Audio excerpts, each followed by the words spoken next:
What's going on, everyone? My name's Matt. I'm the host of the PT Profit Leverage and Lifestyle Show. I've got an awesome guest for us today. He's been on a similar journey to myself, being a PT in the industry for, I don't know exactly how long, but quite a long time. He's scaled to multiple locations, multiple team members as well. So I've got Blake Randall. How are you today, my friend? Mate, I'm really well. Thank you so much for having me.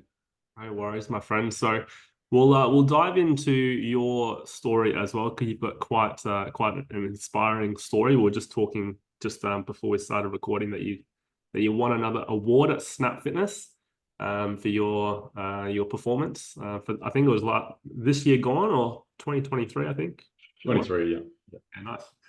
So I suppose we'll dive into your journey as well. So give us a rundown of what you do, where you're at in the industry, how long you've been in the industry for, and give us a rundown of where you're at.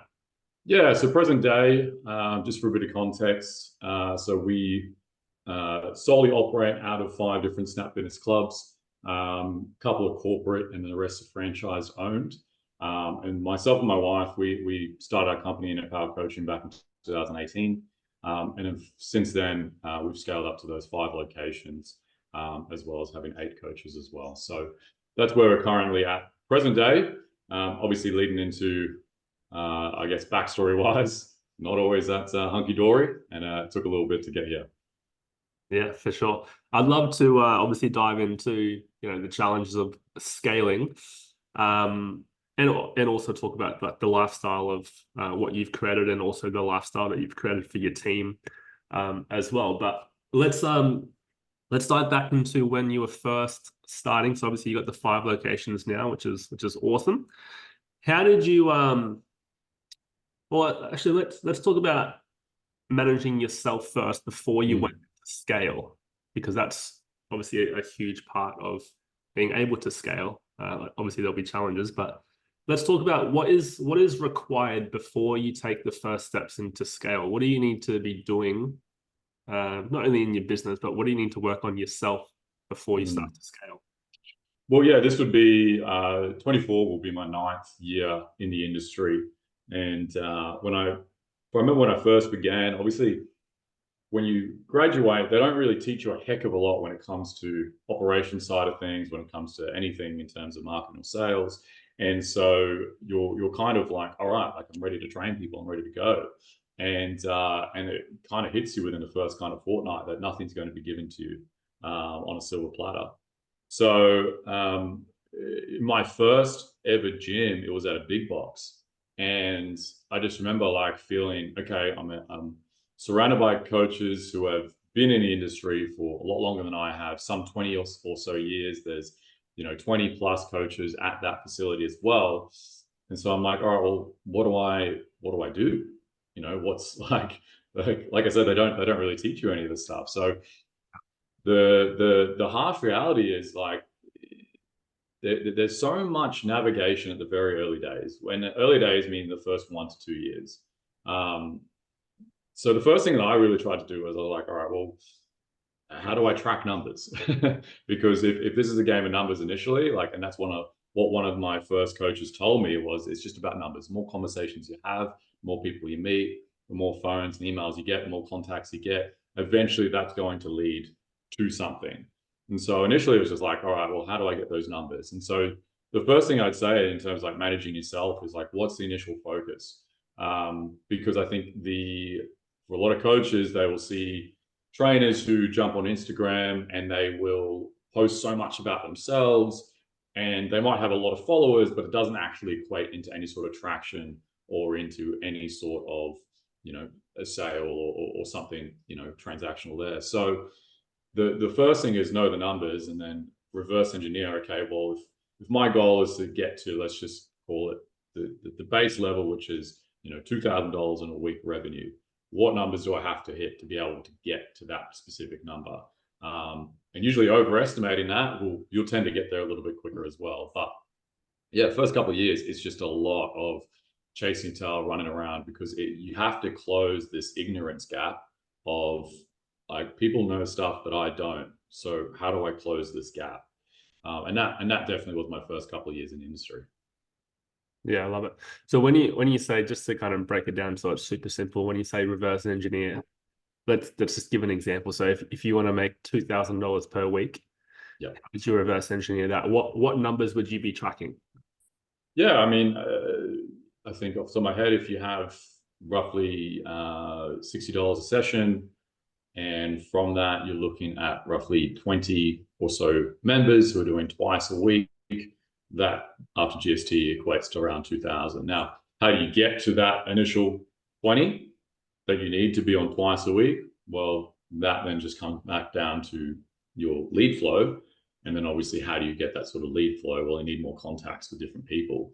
You need more lists. You need more ways to be able to attract people into your world, or to be able to give you those details as well. So that's just kind of like a baseline example. But my first goal, like when I first started in the industry, was like, if I could make $1,200 in a week, I would be balling. You know, this was 10 years ago, but I would just be like balling bees knees. I'm able. I remember like, I was like, oh, yeah, look, because I was, before that I was at a basketball academy, and I just remembered, I'll train my people in the morning, and then, throughout the whole day, I'll be able to practice basketball and go to the courts, and then come back in the afternoon, and I'll have the cruisiest lifestyle ever. But the reality is like, you're running a company, and even if you're not incorporated as a company, the company is just you. And so the second you start treating what you're doing as a coach as a company, and you look at how companies run, that there are systems and there are ways to do things, that's when you start to see a difference in growth. Yeah, 100% agree. So when you so you got, obviously the first year or two was kind of doing whatever you could to to get by. Was there, who did you learn off? You said there was like 20 trainers in that first gym. Was it more Mm. you were picking their brain a little bit to see what worked, what didn't work? You were like, what were you researching? Yeah, I mean, look, hindsight's a funny thing, because a lot of them had been there for quite some time, but the reality was they were just kind of seeing the same people that they had started with it as well. So, um, you could almost make the case that they were just, some of them were just kind of right place, right time when those kind of people walked through the door, and they just managed to be able to retain them, which is great. But, to be able to then, I think the main thing was, if I was to be lifted up and put into another facility, would I still be able to duplicate what I could, what I had then, with the same knowledge and skill set? So the first thing was, I was part of a couple of different Facebook groups that did have coaching there, and one coach one coaching program went fantastic. The other one was really not fantastic.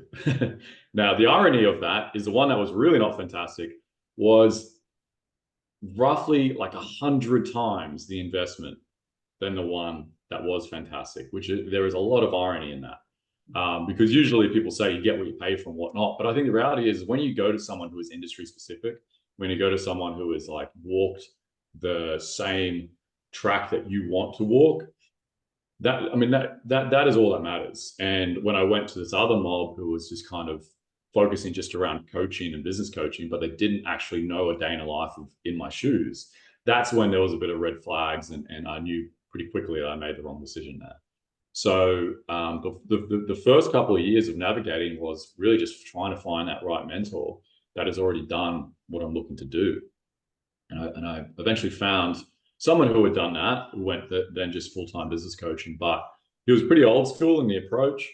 And I took what I needed from it, and it eventually got me on the run rate, which it did as a solo operator.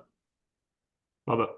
Yeah, it's interesting you say that as well, because I was the same. Like I've always invested in people as well, but I always tried to find people that had already done what I wanted to do. Because how do you know that they actually know what challenges you're going to face? Hmm. How do you know if they actually know how to navigate certain things that you're going to experience? Yeah, and I think the one thing on that you got to look at too is the timeline. Is this person 3 years ahead of you? Are they 20 years ahead of you? Because someone who's 20 years ahead of you isn't going to be relevant to you right now. They're going to be talking a whole different language. Someone who says they're a seven-figure coach is going to be a lot different to someone who says, "Oh, my goal is to get you to $250,000 or six figures." Right? There's the principles apply, but the scale that it occurs is different. And I think that was the issue with mine. Mine was, I'm just a solopreneur. This guy's trying to sell me to get to some seven-figure dream, right? But it just wasn't applicable to me at the time.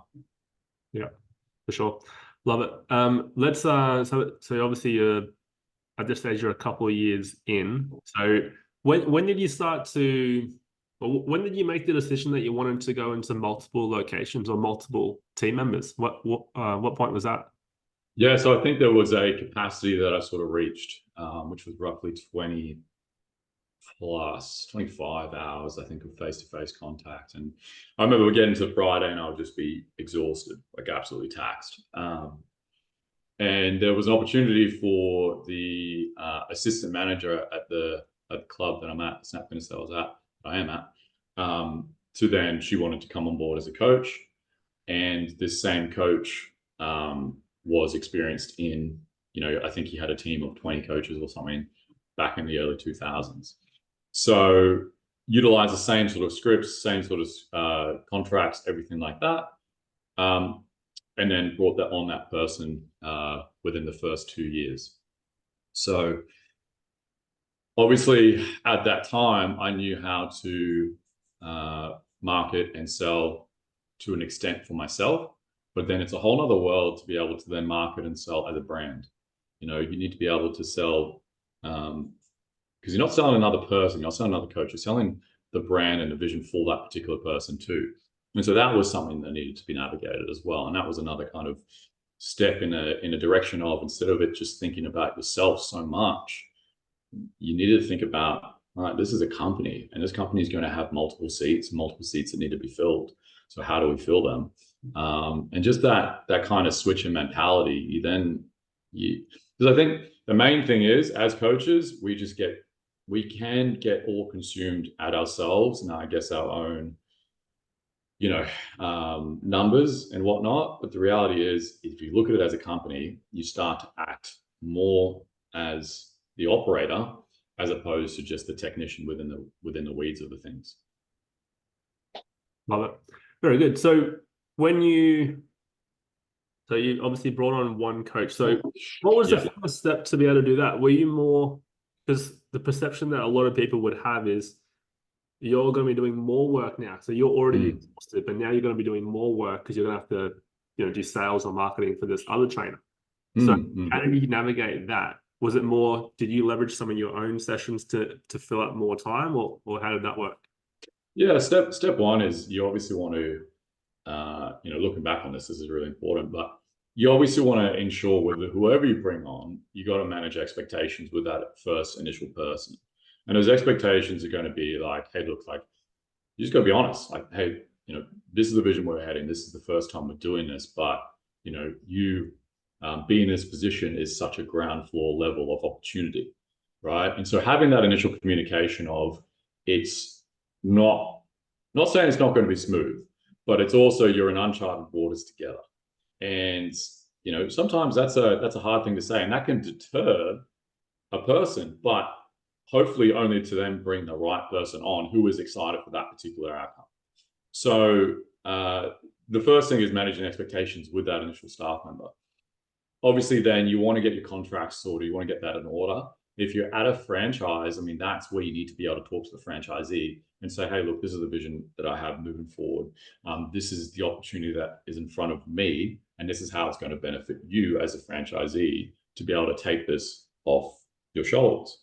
So none of the clubs that we're at have had to do any sort of, in the last 5 or so years, have had to do any sort of hiring, any sort of outsourcing in that regard, have to worry about managing coaches or anything like that, because that's what we do. Now, you talk about the thing in terms of, is it going to be more work? Not necessarily, it's just going to be different, right? So as opposed to being on the tools as much and, I've got, 8, 10, 15 sessions back to back, it's going to be more so, how do you make this other person more successful? Because of how early start SMEs work is, if your staff are successful, then the company is going to be successful overall. And so making sure that, the wages are high, and making sure that the session volume is high as well, and making sure they're satisfied. That's really the main key. Once they hit a certain number, be it, 20 to 25 clients for that particular person, that's when you can look to get another coach as well. Yeah. It's a good point you made about setting expectations, but I also think they also need to give you the expectations on what they're looking for as well. Because I've had trainers that, and we'll talk about lifestyle in a second, but I've had some trainers that, like I've had trainers do 60, 65 sessions a week of 30-minute sessions, and they just want to hustle, hustle, hustle, hustle, hustle. But I've had other people that are like, just give me like 20 sessions a week. It's like, 10, 15 hours a week. And I'll be sweet. So let's talk about lifestyle for a little bit there. Let's take it back to the lifestyle of what you can make as a solo PT, and then also the lifestyle of what it looks like if you wanted to scale into multiple trainers. Yeah, I think a lot of people ask me about hiring teams and whatnot, and they say, "Oh, is this necessary for me to be successful?" And it's not necessarily. I mean, I think there's many different avenues and pathways, a coach can take once they hit a certain capacity. So I guess the kind of three main avenues people take once they get booked up face to face is they'll either go online, which is one, and they'll try and run a bit of a hybrid, or they will go more semi-private and do more group focus coaching there. I think both avenues are great. And to be honest, if there is a coach who's on the fence about do I hire, and then obviously the third is obviously growing your team. So with those avenues in mind, you go hybrid, semi-private, obviously scaling out a team.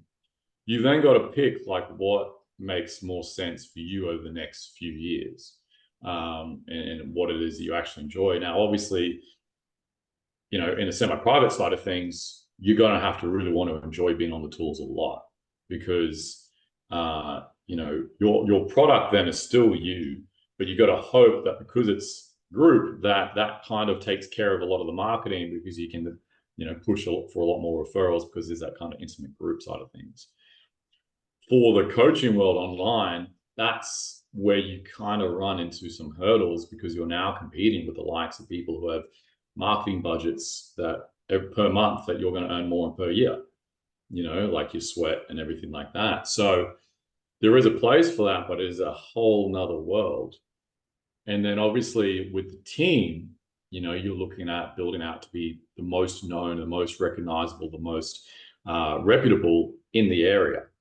And that's the role that I took, because I grew up here. I know this market really well, and I knew there was a big gap in the market for for high class one-to-one training. So when it comes to lifestyle, all three are going to require work, but the reality is you just need to know when to put certain limits on your days, and you need to structure your day to actually incorporate what times you are going to do marketing, what times you are going to do onboarding, what times you are going to do sales, what times you are going to rest.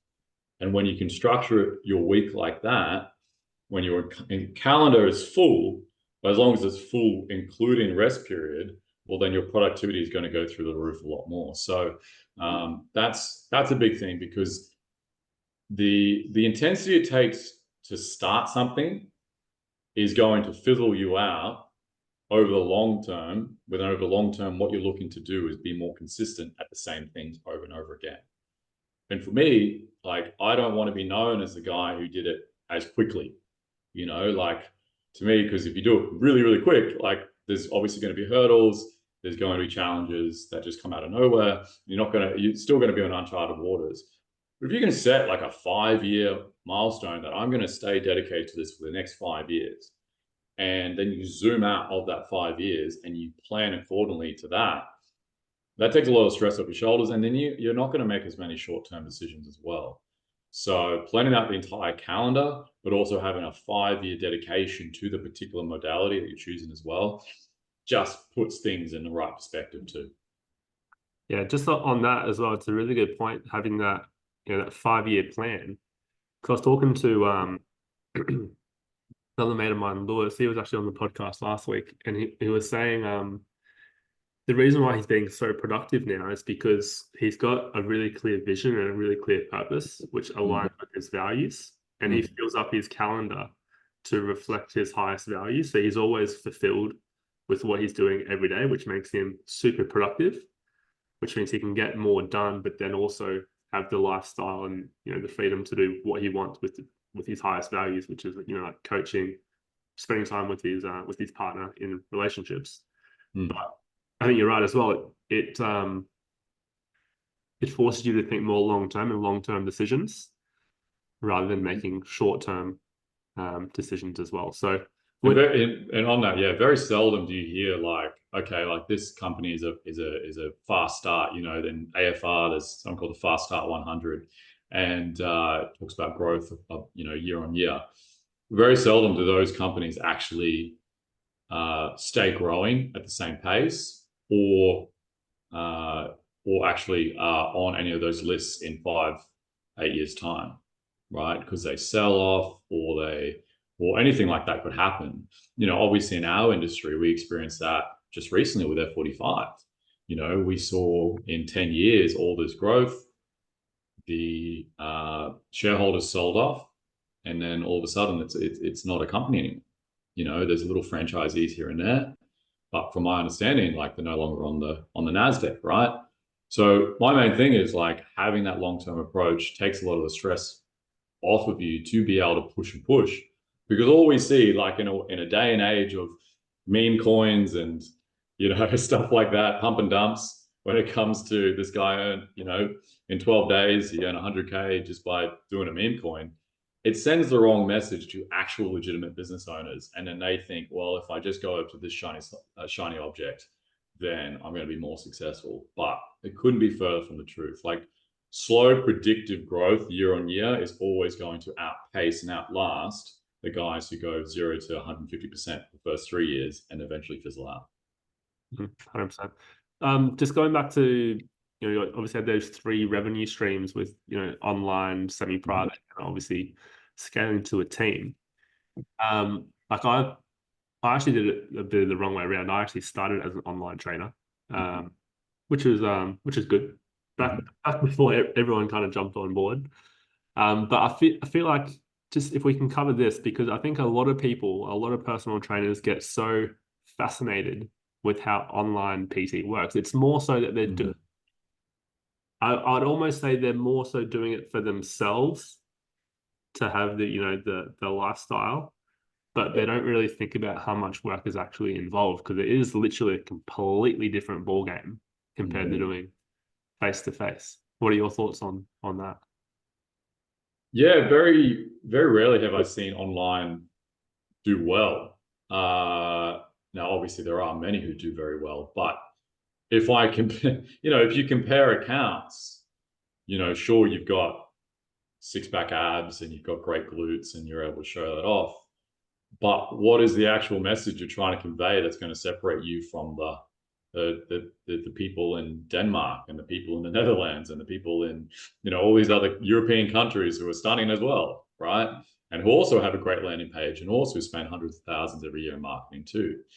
So it's not something that I've done myself, or put a lot of time, effort, or energy into, because the initial thing in terms of you're going to be on a computer a lot, and the scalability of it is going to be tricky. If you have the right mentor, anything's possible. But in terms of lifestyle, I mean, you're going from inside the gym to behind a computer. And I think you and I both agree on that. So yeah, it's not something that I've navigated myself, and I'm sure there's success stories out there. I'm sure one day you'll interview someone who is a success story in that. But for every one person who for every 100 people who attempt to go online, I think in 3 years' time, only 1 to 5 of them will probably still be there online successfully. Yeah, for sure. Yeah, I think a lot of people have their social media says a different story to what's actually happening. I know a lot of people that have a job part-time or full-time and then do some online stuff to get some extra income. But I think a lot of people just do it as a bit of a side hustle. Yeah, and I think there is a case to be made where, as a face-to-face coach, you obviously need to create reputation, and that's where you can create, your testimonials and your before and afters. But I think I would go insane. Like, if I didn't have the face-to-face, if I didn't have some component of technician, right, I'm going to be disconnected. And so there's a case to be made where you hit a certain threshold and then you tap that threshold out. Let's say that threshold is 15, 20 hours face-to-face tops a week. Then everyone else then goes on to the lower barrier to entry offer, which could be the online thing. It depends as well on pricing. There are people who are pricing online training for $7 a month, like your Chris Hemsworth, and then there are others who are doing $10,000 for a booty program. And so then you got to think about, okay, well, what area of the market are you going to really fit into? But both require work. And so you can't just dabble in a little bit here and a little bit there. Like, both require a big amount of attention. So yeah, going back to that 5-year vision of what it is you want it to grow into, that's really key. Yeah, love it. Let's dive into I suppose what it's like to be able to scale to multiple team members, but also multiple locations. Because that's obviously the route that I went down. I do some semi-private stuff as well, but the main part that I did was multiple teams, multiple locations. So I'd love to dive into, and we spoke before we started here, on lifestyle of your team. Mm-hmm. Do you want to dive into a little bit about what we were talking about beforehand, and I suppose the importance of the lifestyle in your team, and I suppose managing a team as well? Yeah, I feel like there's unless you're on that grind 24/7, 365, up at 5 a.m. every day, and finishing at 3 p.m. on a Saturday, like that, for whatever reason in trainers' minds, I don't know where it stems from, because I was definitely that way too. Like, that's what's seen as successful. You see that person's Instagram story it's 3:59 and they're rocking up for the first session, that type of thing. One of the things we were talking about beforehand, before we went live, was the fact that none of my staff work on a Monday morning, none of them work on a Friday afternoon, and by no means will any of them ever work on a Saturday or a Sunday. That is a complete no-no. And so the first thing is, like, that is already, technically speaking, a 4-day week if you take the first portion of Monday and the second portion of the Friday. But reality is, a lot of people began to be a coach because they saw such benefit in themselves, training, having progression, and seeing success in this particular area of their life. The last thing I want them to do is to lose that passion for training for themselves as well, because that is also what fuels their motivation to their clients as well, to our clients as well. So the main thing you got to look at is, all right, well, we've taken someone's initial passion that they've had since they might have been a teenager, and we put them in this, it's now changed into a box that they live in for 6 days a week.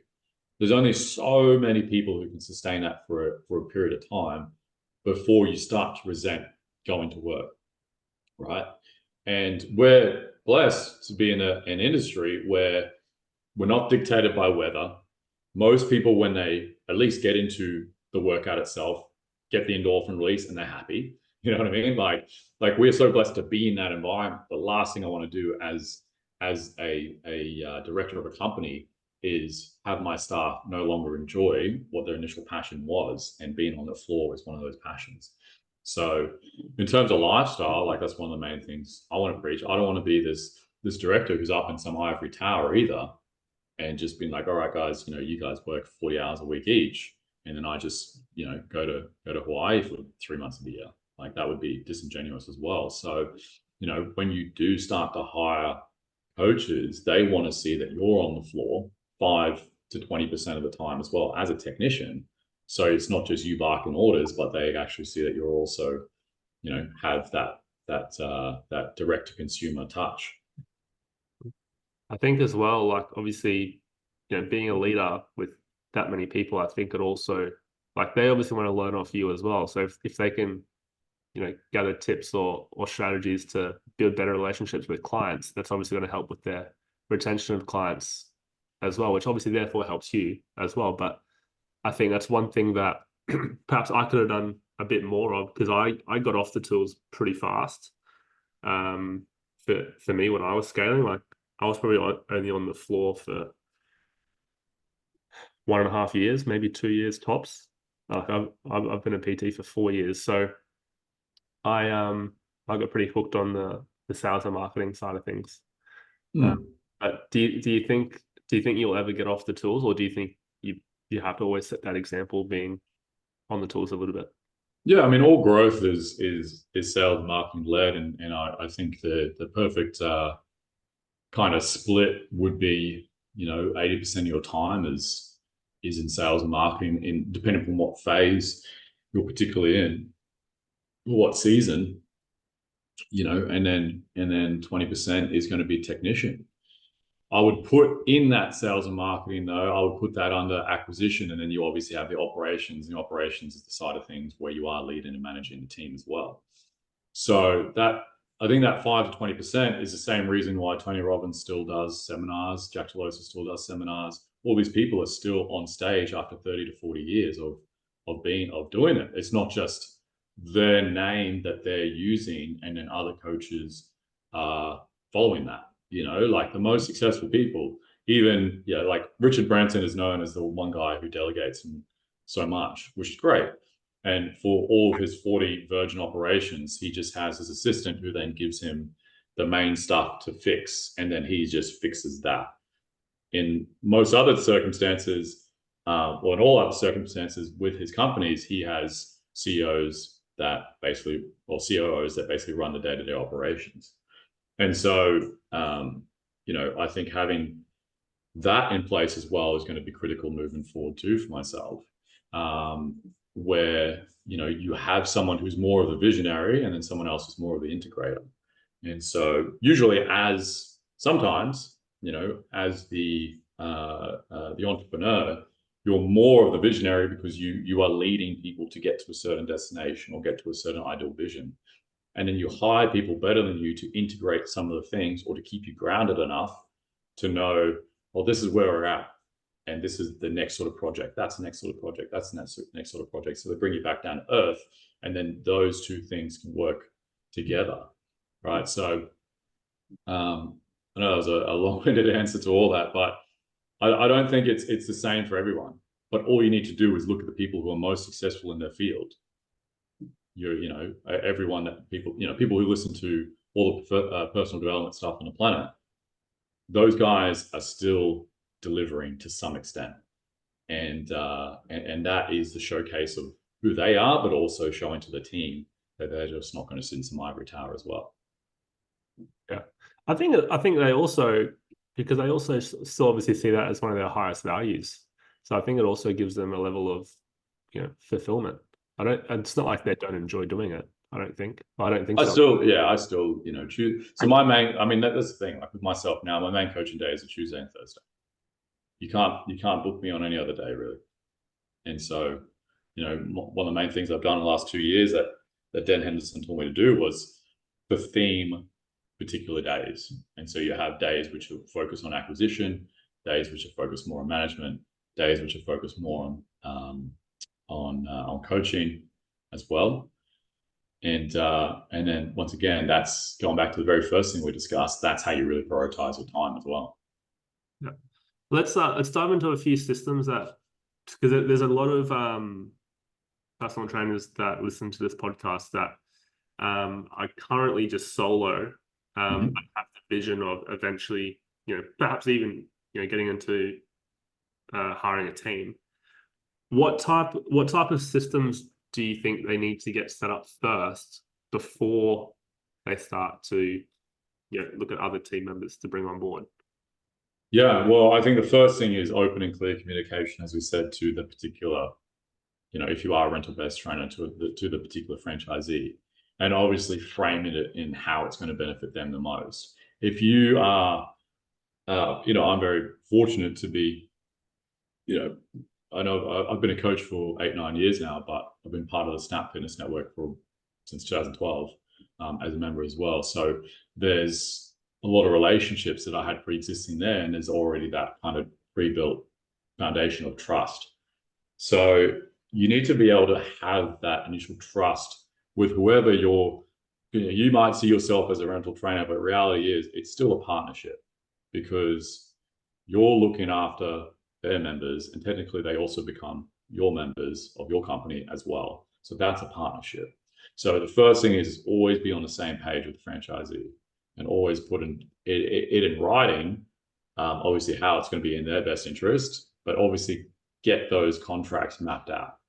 You want to get some of the stuff in writing, such as like, if one trainer leaves, then they have to leave the entire facility at once. That's never really happened to myself, thank God, but I have heard some sort of horror stories of, trainer leaves a particular organization but stays at the same facility. That is as toxic of an environment as you can ever get. So getting that in writing. And obviously, potentially rent negotiations as well. If you're doing all the hiring and the managing, that is time, and that time would be spent to a manager of the club, and that manager, would take away that time that the manager's using is taken away from them actually growing the club as well. So, looking at negotiations around that too. And then obviously the contracts that you need to have with between yourself and the employee and your coach. So you want to get that looked over by a lawyer. You just don't want to have that written up by ChatGPT. You actually want to get a proper lawyer to, give them the $2,000 to actually write the contract and make sure it's clear. I'm sure there's templates, obviously, that different coaches have as well. And then that's the initial stuff. Now, when you talk about, okay, you've got that and that coach, it's the day one. All right, well, what systems then do you have for acquisition? What systems do you have for a CRM? What systems do you have for booking? What systems, all those things come into play as well. And so hopefully by the time you get to that stage, you've already navigated that sort of stuff yourself. If you're still running things off of spreadsheets, well, you're going to have a hard time because it doesn't have the same functionality as because you know how that spreadsheet functions, but most softwares are pretty user friendly, and so that's kind of where I point people. Yeah, love it. So where are you going now? Like, what's your vision? Like, what's your next 5 years look like for you? Yeah, so the vision of IPC has always been to inspire and change 100,000 lives through physical and psychological transformation. That's been the vision since day one. The next sort of 5 years is really doubling down on where we're already at, and then placing the right coaches in those facilities as well. We're sitting at around 150 at the moment in terms of members. Or in terms of clients and tribe, we want to get that to around 250 in the next 2 years. But as well, like my wife and I came up with the name Inner Coaching for other reasons too. And so there might be different sub brands that we look at as well in terms of looking at more coaching and personal development side of things too. But that will be probably around 2026 thereabouts there. So yeah, it's all good. Yeah, awesome. It's been very inspiring to see your journey. Obviously, we've only really caught up, I think, once a couple of years back, but it's awesome to see you're still obviously kicking goals with multiple locations. Probably the last thing I wanted to finish on with you is what would your recommendation be for people that want to maximize income but also maximize lifestyle? What is the balance, or how do you figure it out? How do you maximize your income and also have the lifestyle? Tough question, but yeah, I think the first thing is going back to what we spoke about earlier, is have that initial capacity. Okay, so I'm and legitimately mean this, don't just do this as a sales, if you are wanting to stay as a solopreneur, the simplest thing would be to say, look, I've only got so many hours in a day. I've only got so many key time slots. So my capacity is, let's just say 20 clients tops. Now, once you hit that capacity, you then have two options, which is either you raise your initial price of that, or then you look to instill that sort of hybrid model, or that SPT as we spoke about as well. And then it's just a battle. It's just like that, because like it is just your time. And you know, Tony Robbins charges $100,000 for 1 hour of his time. And I feel like, you know, as you upskill yourself in, if you are wanting to be the best technician as possible, as you upskill yourself, as you do more short courses, if you have a university degree, like that took time. Like, you know, I think most people look around and they just look at market rate and they're like, I'm just going to charge that, or charge a little bit more. But you got to hit that ceiling. Once you hit that ceiling of say 20, whatever it is, then you increase by 5% that initial charge out. And if someone drops out from that, then you just fill that spot, and then you stay consistent there for another couple of months, and you charge up again. I think that would be, if I was in most of your audience's shoes, who are the solo technicians, that would probably be the main thing to look at initially. Awesome. Great answer. Because yeah, that way you're still increasing profitability without increasing more time and attention that has to come there. But you know, well, the other thing that goes without saying is obviously you need to isolate your niche. You know, you need to isolate who it is that you're really wanting to work with the most. The fact is, most coaches will just take on anything with a pulse, and that's probably not ideal. You know, my uncle's been in business for 22 years now.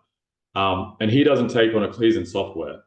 He doesn't take on a client who does anywhere less than $1 billion of revenue.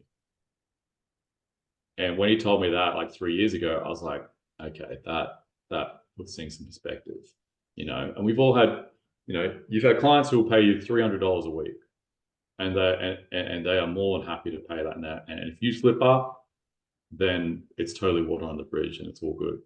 You have other people who pay you only 70 a week, and it's the end of the world if something goes wrong, right? So reality is, choose the right people you want to work with. And that shift happens within you. Like, it's not so much, you know, you need to create more or anything like that. You obviously need to be more valuable. We obviously need to remember how valuable your service is as well.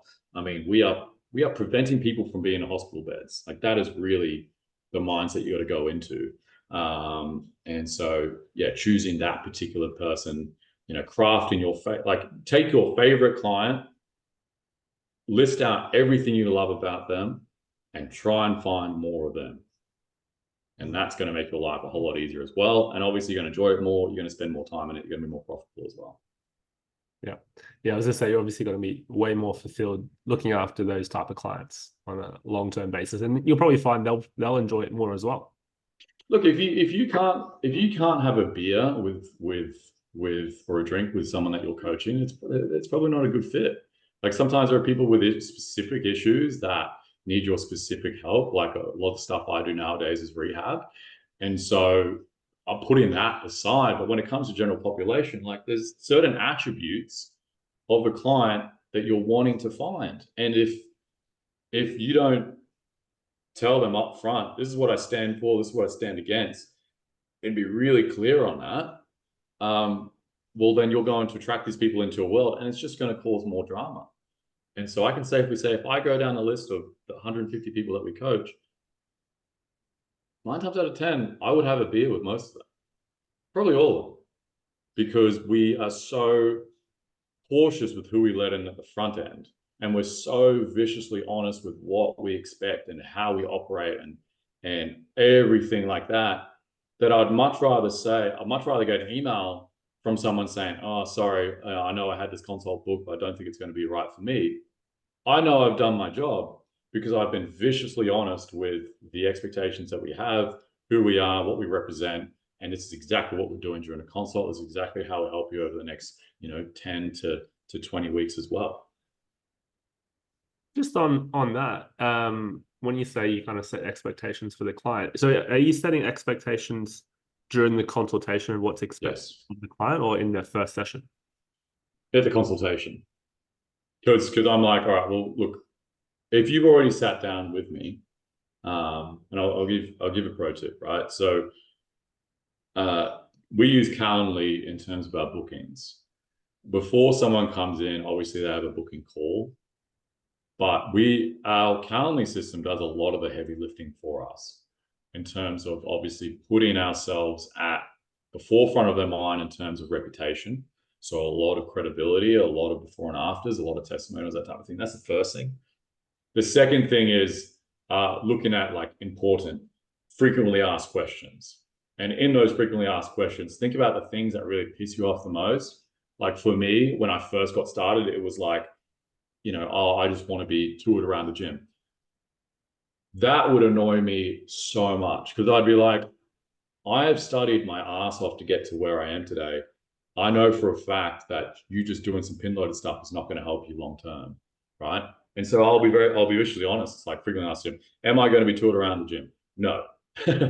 Like this is not going to change your life long term. This will be a complete waste of your time and my time. And our time together is precious. Therefore, this is exactly what we're going to do when we sit down in consultation. Sending them those videos up front, like, there's 3 parts to consultation. The first part is our initial sit down, get our milestones straight. So make sure you come in with the milestones. You have to do your pre-exercise questionnaire before you come in as well. Do the consultation to make a consultation form to make sure that they've done their homework. If they don't do that form, you don't see them. Because if they can't be trusted to do a form before they see you, how on earth are they going to be adherent and compliant as a client as well, right? And then so Calendly does so much of the heavy lifting for us. It sends them roughly 3 to 4 text messages of reminders and 3 or 4 emails before that of just going through, like I said, reputation, before and afters, frequently asked questions, and just really just saying like, this is what we do and this is who we are. And if you're not cool with that, if that's not okay in your eyes, then we're not a good fit. And 9 times out of 10, that deters the wrong people, which is a good thing. And then only the people that you sit down with, because the last thing I hate wasting my time with people. And I learned that in the first couple of years. I'm like, why are we sitting here? Why did you drive all the way to the gym to meet with me if you're just here to dick around? Excuse my French, but like, I want to sit down with people who are ready and willing and see the value in investing in their strength and their fitness long term. That's the only people I want to sit down with. Usually that is people with 1.5 injuries, 45 to 65. They've been through a couple of vicious cycles at the gym before. They've had a couple failed attempts. That's what I mean by like describing the certain person that you see. And ironically, those are the people we tend to attract the most. So yeah, pro tip, put something together like that. Yeah, some little golden nuggets in there, mate. Well done. That was good. Because I used we work too hard to be frustrated in our own job, 100%. Yeah, because I use Calendly as well, but you're obviously taking it to a whole new level, because like we do reminders and stuff, but like obviously setting those expectations on what's expected in the consultation is going to, as you said, weed out those people that are complete time wasters. I would much rather have less consultations but a high conversion rate than more consultations and a lower conversion rate. Yeah. And so when you think of it like that, then yeah, you might only be seeing 3 people a week, but if you're signing up 3 out of 3, then happy days. So yeah, that front end, and someone called Peter Lakovich, he used to work at the Entourage, he talks about this all the time. The sale is made all in the front end. Because, like, for example, if we sat down with Tony Robbins right now, it's going to be, yeah, whatever you want, I'll buy it. Because he's built up such credibility over such a long period of time, right? It's the same thing with us. Like, obviously on a smaller scale, but all that front end goodwill is already there. They have all these resources. They have all the credibility in the world that they need. And that all that matters is now, it should just be a conversation of, okay, these are the only times that I've got. Does this work for you? Yep, good. Here's a contract. Let's get started. Yep. Love it. Very good, mate. If people want to follow your journey, or get in touch to even be a trainer for you, where do they find you? Instagram's best place. So Blake Randall _ IPC, and do love getting some good DMs. And yeah, realize I went on a bit of a riff there, but I think hopefully that will inspire some guys to take some good action from what we spoke about today. No, that was awesome, mate. I appreciate your time as always. Excellent. Thank you so much.